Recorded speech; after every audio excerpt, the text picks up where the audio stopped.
If you have been dealing with brain fog and you're wondering whether it's from long COVID or if it's something else entirely like hormones or gut health, this video is going to be for you. So let's break it down simply so that you can stop guessing and start figuring out what is really going on. First off, the question you want to ask is, where did it start?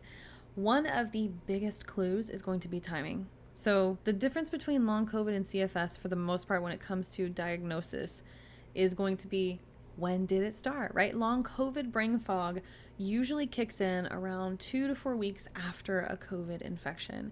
So sometimes it can show up even later. It doesn't matter if your COVID case was mild, if it was severe, even if you never tested, those cognitive symptoms can still hit. If you find that your brain fog started just after a COVID infection or it gradually crept in during recovery, that's definitely a red flag that it could be long COVID related. But if that brain fog started several months earlier, or maybe it has no connection to an infection, maybe we need to look somewhere else. Brain fog is a very general symptom, right? It has a lot of possible causes, and a lot of them can be very, very common. So, you have different nutrient deficiencies like low B12 or low vitamin D, maybe even anemia, right? Thyroid issues like hypothyroidism or even Hashimoto's. Certain medications can mess with your cognition too, especially if they are sedating. Your mental health can also play a role. Things like anxiety, depression, OCD, ADHD. All of these things can cloud your thinking. And let's not forget, one of the most important things is sleep. So if you are dealing with insomnia, sleep apnea, if you've got high cortisol at night that needs to be addressed, if you're just not sleeping well, your brain will absolutely feel it. Before assuming that it's long COVID, it might be smart to go ahead and get a basic lab panel. So you can test for things. You can get like a basic CBC, you can get a thyroid panel, check your vitamin levels, maybe even check iron or your liver function, depending on your health history. All of those things are going to give you a clearer picture instead of, just playing whack-a-mole with your symptoms and trying to figure it out like that. Always more complicated and usually more expensive to do it that way. Let's say that your symptoms started after COVID and your labs are mostly fine. So what does long COVID brain fog actually feel like in that case? You're usually going to be zoning out, right? You're losing your train of thought. You're forgetting words, forgetting why you walked into a room. You're getting mentally exhausted just from reading a couple of pages of a book or maybe working for an hour. It's that I just don't feel sharp anymore, right? And I've had people come to me before and kind of brush it off and gaslight themselves and say, oh, I'm just getting older, that must be it. One specific clue is if it starts to get worse after mental effort.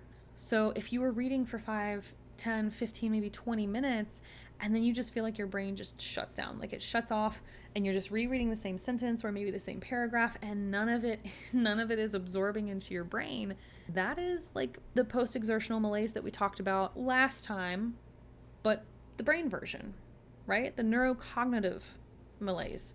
So it's very common in long COVID cases. And also, if your brain fog comes with fatigue, if you have light and sound sensitivity, if there are frequent mood swings, a lot of anxiety, a lot of sleep problems and insomnia, all of those things can kind of cluster together and be a part of that same pattern too. Even though brain fog can feel really subjective, there are some ways to track it. So you can always journal and write down how you're feeling from a day-to-day basis, maybe tracking how you're feeling after certain activities. There's also the mini mental state exam, which is something that doctors use to assess cognitive function. And none of these are, perfect because we're talking about brain fog here, but they can help you document what you're experiencing. And usually the more information you have, the better it is to figure out the problem, which means ultimately the easier it's going to be, less time consuming and less financial resources that are going to be used to figure out a solution to said problem. And honestly, just keeping a daily journal can go a long way for your mental health, your nervous system regulation, and even your sleep. So write down when your brain fog feels worse, what seems to trigger it. Maybe it's food, maybe it's time of day, maybe it's mental activities, and also note how long it takes to recover. Is it hours, days, weeks? You'll notice the patterns, right? Those patterns are going to show up once you start tracking. Here's the key point. Long COVID brain fog is a diagnosis of exclusion. So that means that doctors have to rule out other causes and other factors first. And if your symptoms line up, the timeline fits, your labs look normal, nothing else explains it, that's probably long COVID, right? It's not just a catch-all label, and it is a real diagnosis backed by studies, backed by clinical criteria. You need the right provider to take it seriously, though. You need someone who's going to walk you through that process so that you can rebuild your mental resilience, so that you can rebuild your physical capacity, so that you can feel better post long COVID. So if it is long COVID brain fog, the next step is going to be supporting your nervous system, firstly, and managing your energy and managing nutrition. So you can check the last video that we did where we talked about pacing, right? So think pacing. That's going to be very, very important.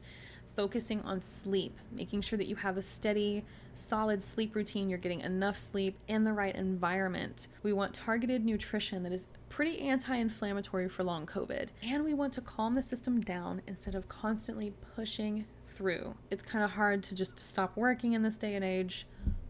I was bedridden with long COVID for a very long time. And so I know it can sound really easy to say, try to take just all the stress on your plate, take as much off as you can, but learning what stresses you most and what stressors can go, at least temporarily, try to figure that out and try to take that stress off your plate if you can, because it's going to help you recover and help you recover quicker from those long COVID symptoms that just absolutely derail your life. So, and if you're not sure how stressed your system is right now, I have something that will help. We are linking a nervous system dysregulation quiz called our SRI quiz below. It is going to give you insight into how overloaded your nervous system is and where you can start. So some different exercises, some different things that you can do to start regulating your nervous system and beefing that up and strengthening that stress response so that those long COVID symptoms get shoved out the door. I hope today's video was helpful for you.